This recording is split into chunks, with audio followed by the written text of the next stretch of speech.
Menara Banten ini memang punya keunikan ya.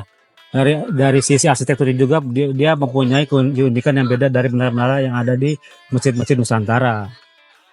Dulu ini yang arsiteknya kan tadi ada Ya, yang dari Belanda Belanda, ada yang nyebut juga dari dari Tiongkok juga. Tiongkok juga. Yang benar yang mana nih, Pak?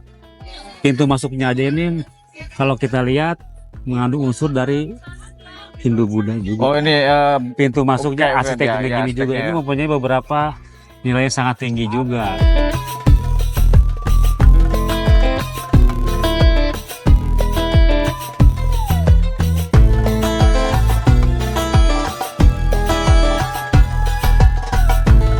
Menara Masjid Agung Banten adalah salah satu warisan budaya Indonesia yang tak hanya megah tetapi juga penuh dengan sejarah yang menarik. Menara ini berdiri kokoh di pusat kota Banten dan menjadi simbol dari kejayaan Kesultanan Banten pada abad ke-16.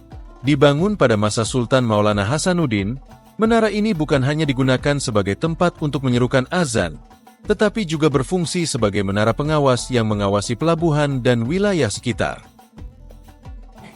Assalamualaikum warahmatullahi wabarakatuh, Tribuners. Kembali lagi dengan saya, Content Manager tribunbanten.com, Agung Yulianto Wibowo. Saya baru saja selesai melaksanakan sholat duhur di Masjid Agung Banten Nama. Kita akan mengulas banyak soal bagaimana sejarah menaranya, termasuk kita akan naik ke atas menara, seperti apa sejarahnya.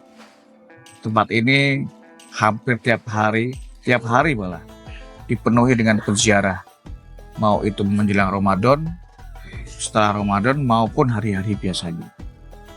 Ikuti saya untuk tahu soal bagaimana sejarah menara Masjid Banten Nama.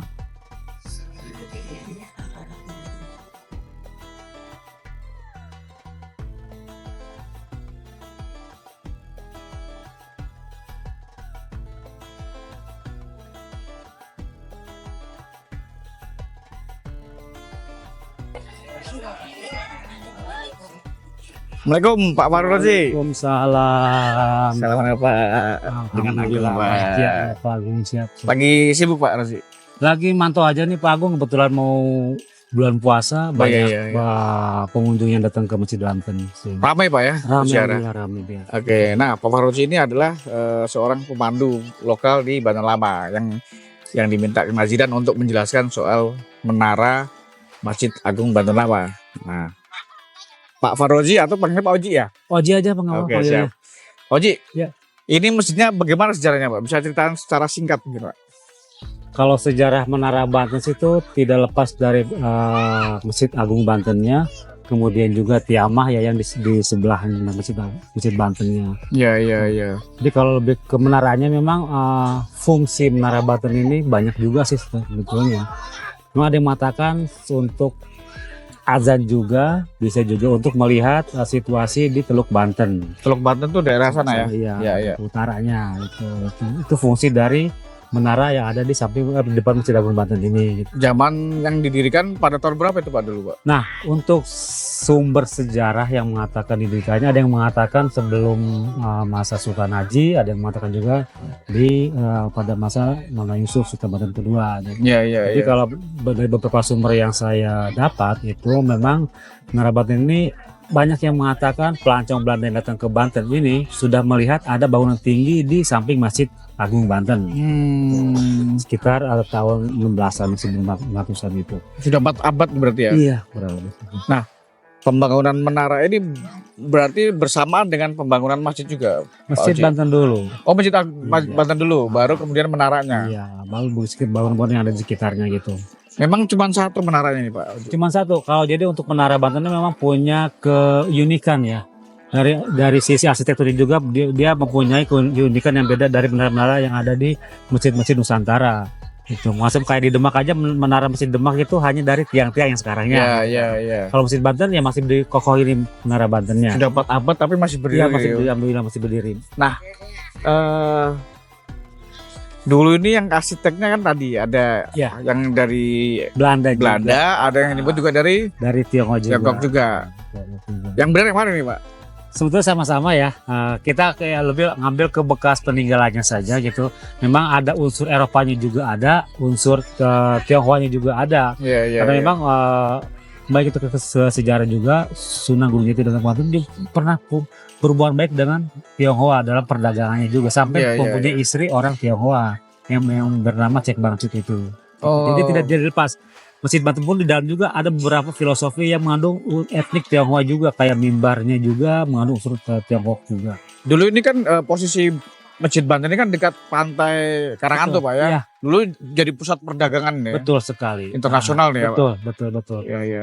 Nah sekarang menara ini kan ditutup Pak, tidak Betul. dibuka untuk umum. Itu kenapa Pak?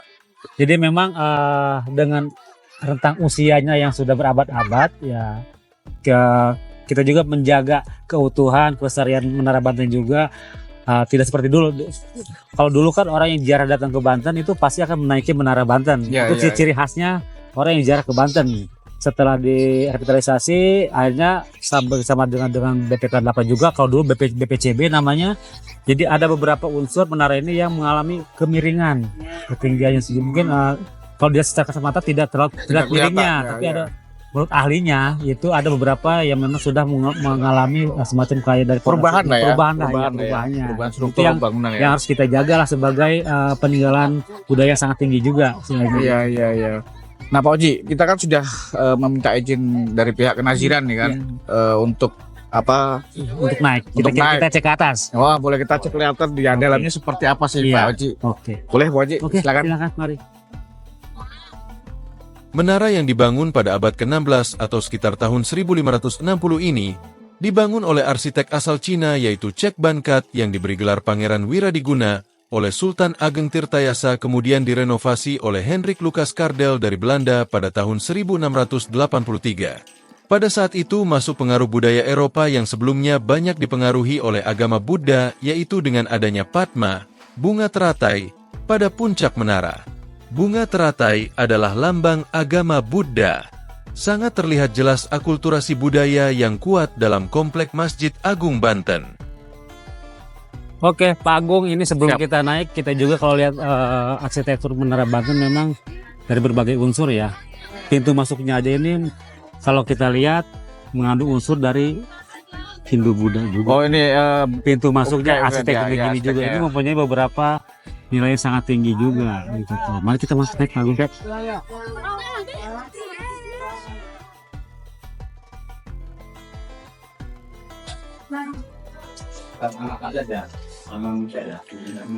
jadi lebarnya hanya sekitar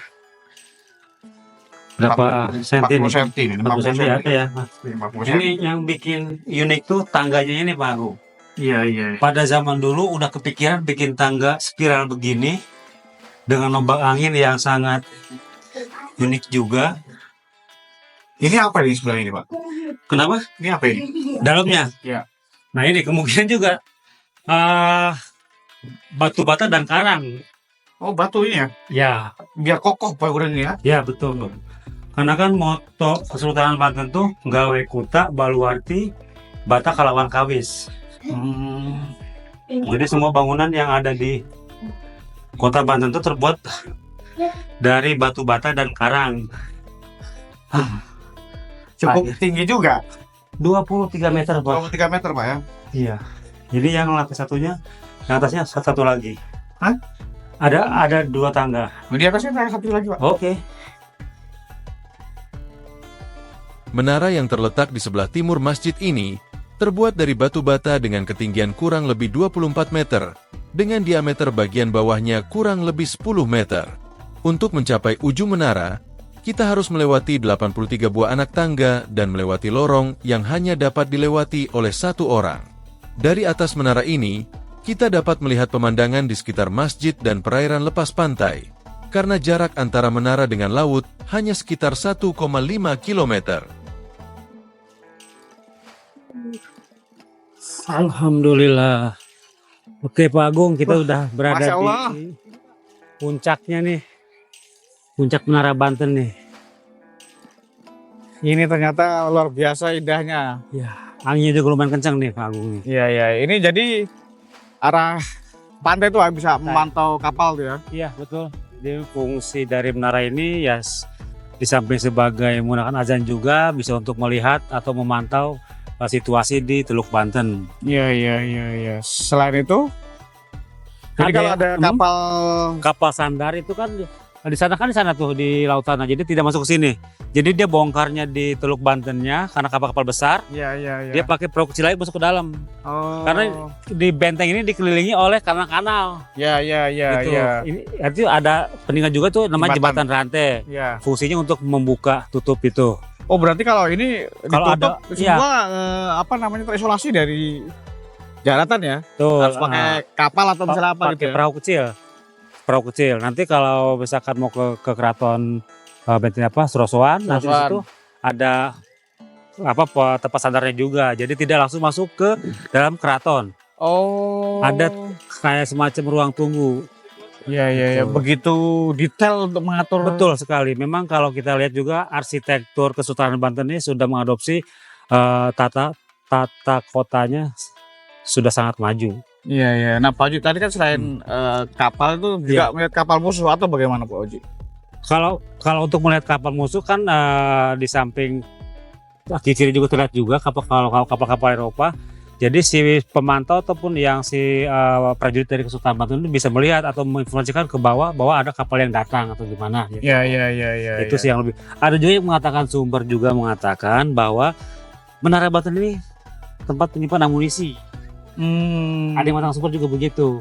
Tapi kalau amunisi kan sempit Pak Oji. Nah itu juga masih diperdebatkan juga Iya, sebetulnya. iya. Jadi di mana letak amunisinya itu disimpannya gitu. Iya. Tapi kalau yang tadi di samping tangga tadi kan itu begitu Kokoh sekali kokoh kan? temboknya. Ya itu memang apa karang? Karang dan batu bata.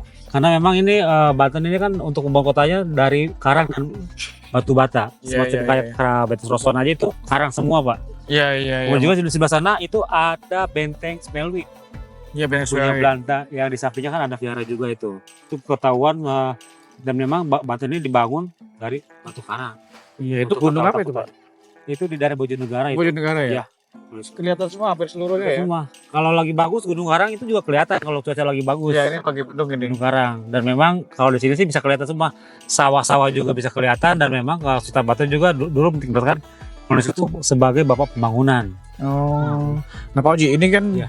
perawatannya bagaimana Pak Oji sekarang? Perawatan yang sekarang sih yang paling dilakukan itu hanya pengecetan aja. Pengecetan aja ya? Pengecetan aja. Jadi setiap mau lebaran biasanya karena kita mendekati puasa nanti minggu kedua puasa biasanya mulai ada pengerjaan pengecetan menara. Oh, sekarang juga masih ada pengeras suara di situ azan ya? Masih. Jadi untuk disimpan di sini jadi biar lebih luas lagi Iya. jangkaunya. Betul.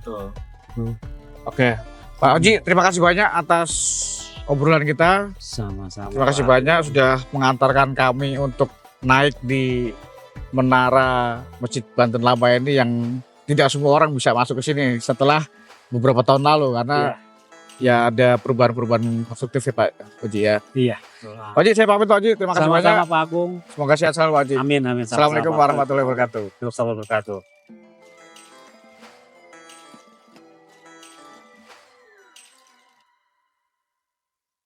Download Tribun X sekarang, menghadirkan lokal menjadi Indonesia.